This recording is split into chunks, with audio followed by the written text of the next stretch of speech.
Drum वाली मुस्कान की कहानी सोशल मीडिया पर आग की तरह वायरल हुआ था। मीम्स बने थे, मजाक उड़ाया गया था।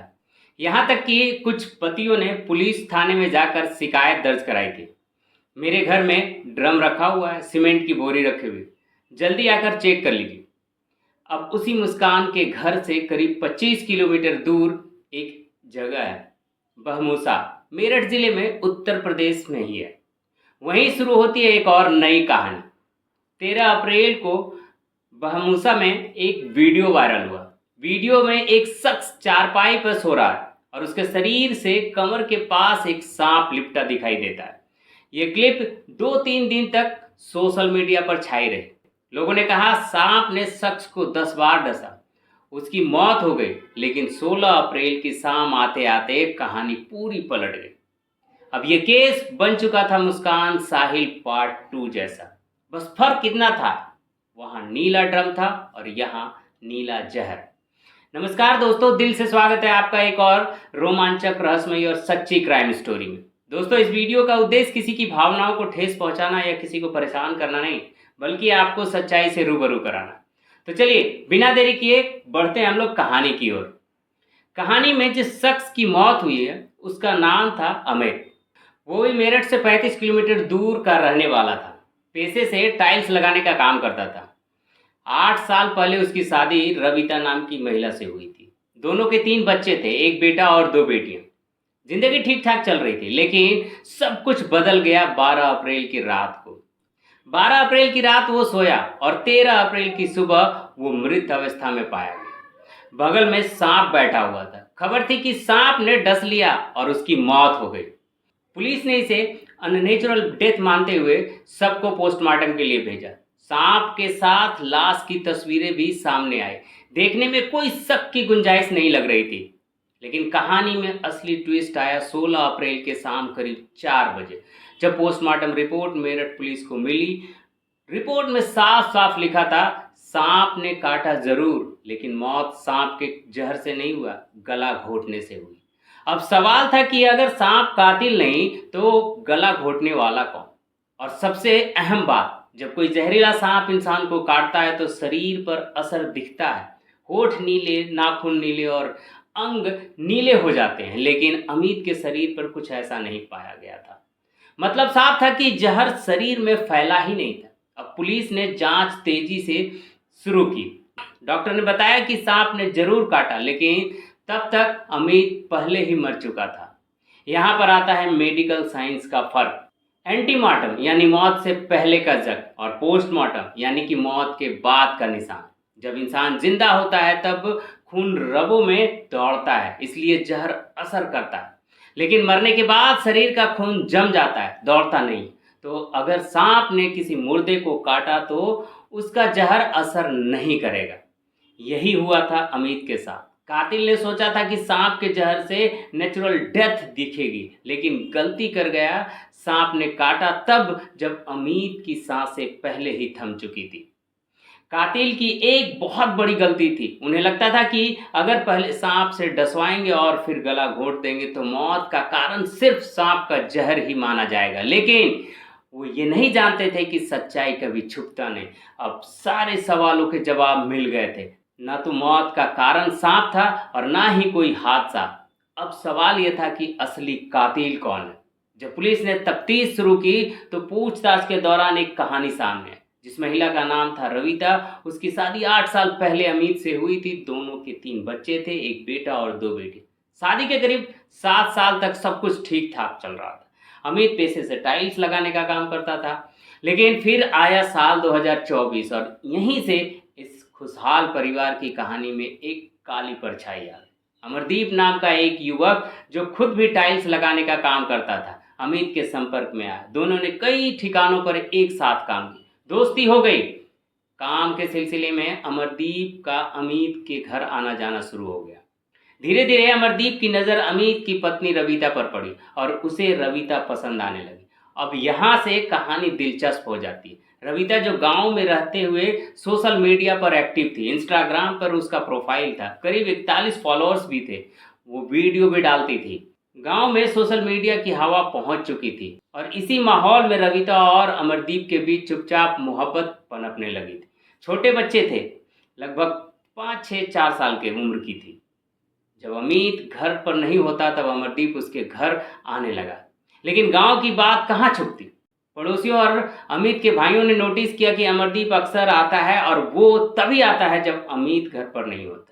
जब ये बात अमित के कानों तक पहुंची तो उसने रविता से झगड़ा किया, मोबाइल में चेक किया, चैट पकड़ी गई। गुस्से में खूब डांटा, समझाया भी, लेकिन बात नहीं बनी। अब हर बार जब अमित को शक होता कि रविता फिर से अमरदीप से बात कर रही है तो लड़ाई होती। रविता का बाहर जाना और उससे मिलना जुलना बंद कर दिया गया। रविता अंदर से घुटने लगी। इसी बीच 18 मार्च को वायरल हुई मुस्कान साहिल का नीला ड्रम वाली कहानी, मेरठ से 35 किलोमीटर दूर, जो असर काफ़ी तेज हुआ। रविता जो खुद सोशल मीडिया पर एक्टिव थी, उसने इंस्टाग्राम पर सारे मीम्स, वीडियो और रील्स देखे और कहानी भी सुनी, कैसे मुस्कान ने अपने पति सौरभ को मारा, ड्रम में छिपा दिया। अब दिमाग में क्राइम वाला बीज तो बोया जा चुका था। अप्रैल के पहले हफ्ते में एक दिन रविता और अमरदीप की मुलाकात होती है। रविता कहती है, अगर हमें साथ रहना है तो अमित को रास्ते से हटाना होगा, वो हमें मिलने नहीं देता है। अब मैं थक चुकी हूँ। अमरदीप तैयार हो गया। दोनों ने प्लानिंग शुरू की। शर्त थी कि हत्या ऐसी लगे जैसे हादसा हुआ है, कत्ल जैसा ना दिखे। आखिर में फाइनल किया, सांप से डसवा देते हैं, दिखेगा हादसा, कोई शक नहीं करेगा। इन इलाकों में सांप मिलना कोई मुश्किल काम नहीं था। अमरदीप ने 1000 रुपये में एक जहरीला सांप खरीदा। अब उसके पास सांप भी था, जहर भी थे, बस इंतजार था सही मौके का। और फिर आता है 12 अप्रैल। अमित रविता और तीनों बच्चों को लेकर कहता है, चलो मंदिर चलते हैं दर्शन करने। सुबह सुबह पूरा परिवार निकला दर्शन के लिए और शाम को वापस लौटे। रास्ते में पति पत्नी के बीच बहस शुरू होती है। अमित फिर से रविता को डांटता है। गुस्से में रविता ने वहीं से फ़ोन किया अमरदीप को, कहा, अब बहुत हो गया, सांप भी है, मौका भी है, आज ही रात काम कर डालो। अमरदीप ने हाँ भी भर दी। शाम तक पूरा परिवार लौटा। अमरदीप रात का खाना खाया। 12 अप्रैल की रात लगभग 9 बजे सोने चला गया। वो चारपाई पर लेट गया, साथ ही उसके तीनों बच्चे भी सो गए थे अलग कमरे में। करीब 9:30 बजे रविता ने अमरदीप को फ़ोन किया, बोली, सब सो चुके हैं, अब तुम सांप लेकर आ जाओ। अमरदीप थैले में जहरीला सांप लेकर रविता के घर पहुंचा। उनका प्लान था कि सांप को अमित के ऊपर छोड़ देंगे, फिर कंबल उड़ा देंगे ताकि सांप बाहर ना निकले और अमित को डस ले।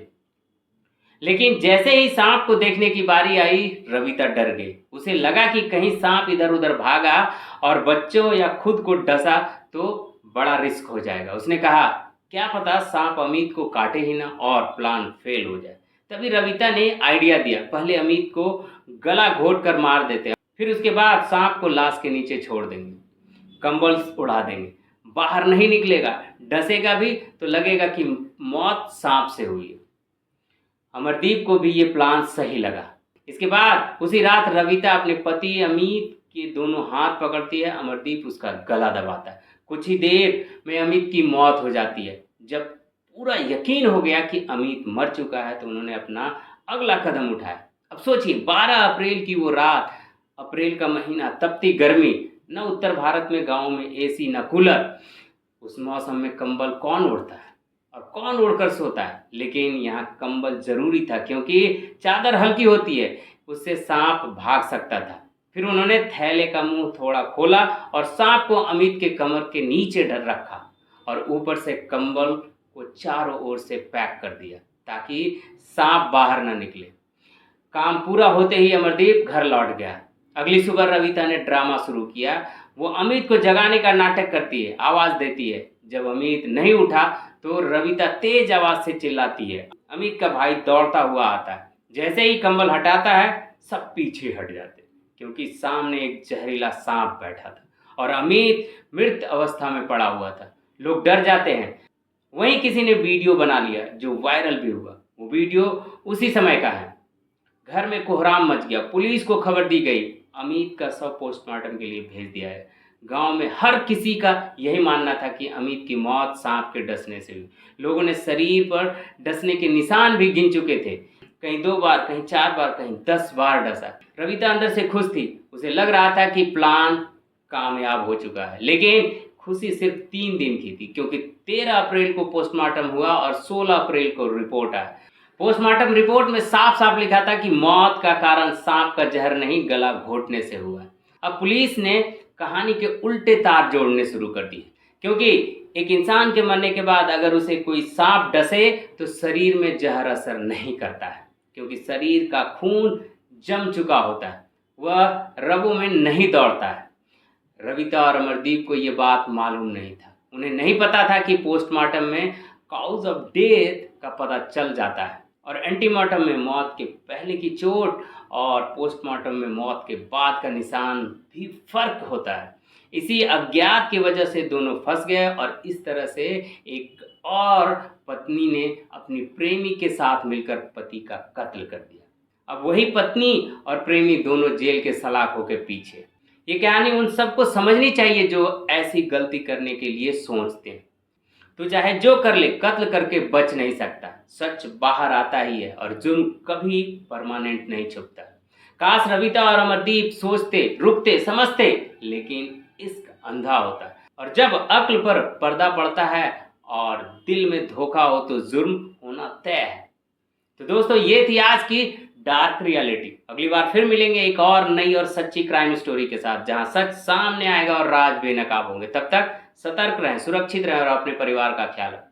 दोस्तों, इस वीडियो को देखने के लिए दिल से बहुत बहुत धन्यवाद। जय हिंद।